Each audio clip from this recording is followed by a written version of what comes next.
Okay, um, gradually I am getting it done slowly. It's first day of summer and it's freaking hot. Anyways, trying to work on my coop here on Father's Day, which I don't mind it. I really enjoy it. As you can see, I pull all the weeds out by hand and then I put the tiller to the back here a little bit. This is what I got going for anybody who's interested on doing improvements on your chicken coop or your orchard or your garden. Mine's all encompassed into one. Thus far, I got 9 chickens in here, and I got 5 more that are near the house there. My wife's raising those. They're about ready to go into the smaller chicken coop. But this chicken coop here, it's protected by my electric fence called the grid. On the top side, I got chicken wire, and on the side here, all the way around, I got that hardware cloth.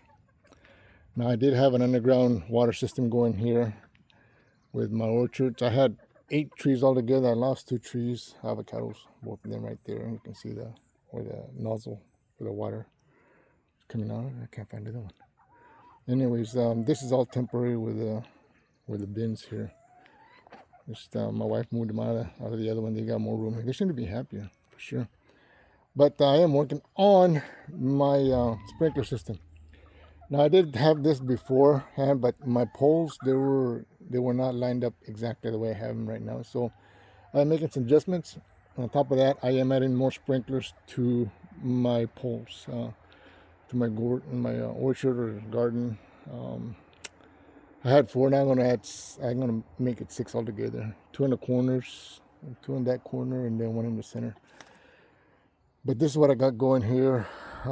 It's actually coming in from a well underground along with my electrical, and then I tapped it off right here. This is the water line, and it was going over here, and I have to reroute it because before it was going up to where that break is. The chicken is right in the way, and this one's going over here. This pole stayed pretty much the same. But if you look at these nozzles coming out, I had it rigged up so I can just water the trees in sections, 2 sections, this side and or this side. Well, it depends. I can water them all at the same time, but at a lower water pressure. But just to make it easier, this is before we had the chickens in here, obviously.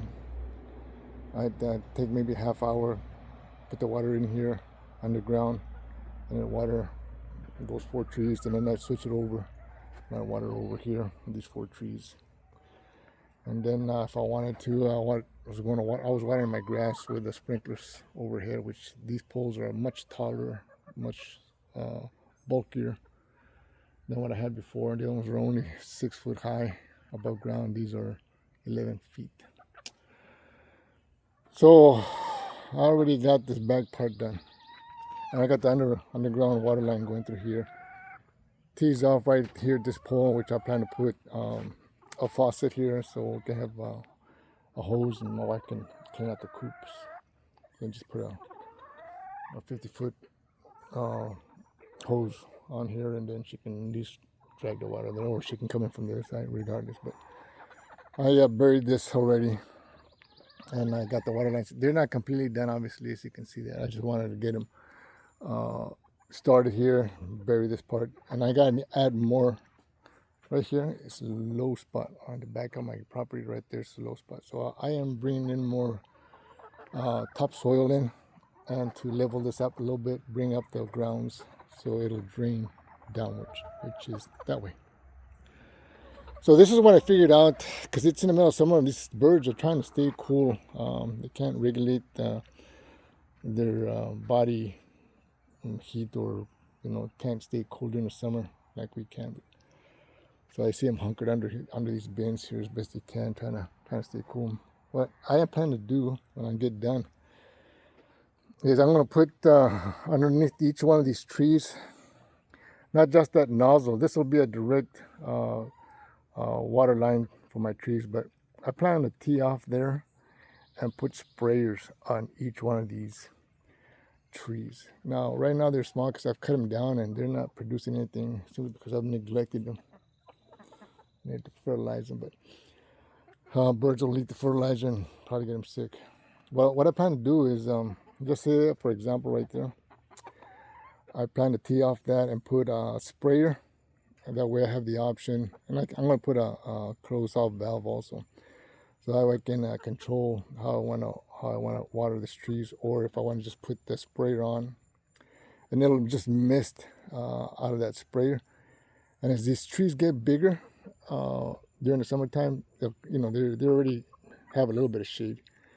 At least the birds can hunker underneath the shade of the trees and stay cool with the mist of the water.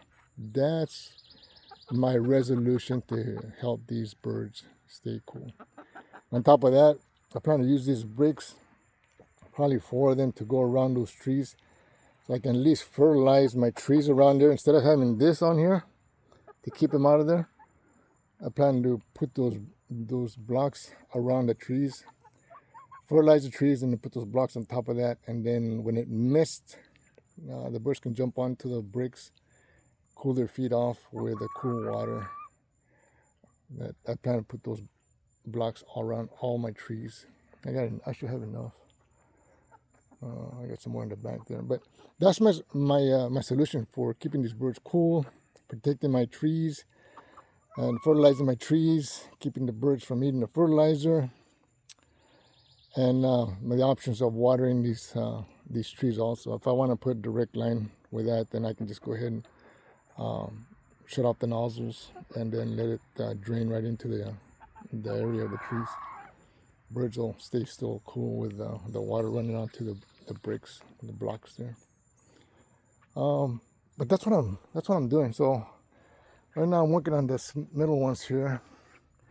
As you can see, the main line right here goes right through there, coming in from this tap, going up, and it's going to go up through there, and eventually going to go all the way to the top of that pole there. Okay, it's like the other ones, but this is the resolution of how I plan to go underneath here. So it tees off right here, so I can shut off that valve right there, the black one. I can shut off that valve, turn the red one on, which is in line, and that will feed the water line going down to this T right here.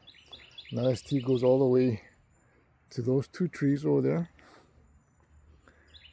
and the other ones, these 2 nozzles. So I plan to replace these trees here, hopefully by the end of the year. Well, maybe by next year for sure, because I don't know if by the end of this year I ain't gonna get no fruits either way. But I plan to move some of this stuff around. All this is temporary, but that's how I'm dealing with these. And I still gotta do this one right here. As you can see, I got 2 lines here where I dug up the last pole. One's gonna be the main feed going up there, and the same deal. It's gonna be just like that, where I control my water flow. So I hope this helps on you trying to improve your chicken coops, keep your garden safe from the rabbits or squirrels, whatever you got going on. For me, I bought some aluminum zip ties, so I will reinforce all this stuff here. These are just plastic, but eventually they'll give out the heat. And I do plan to add more support on this netting. So that's where I'm at.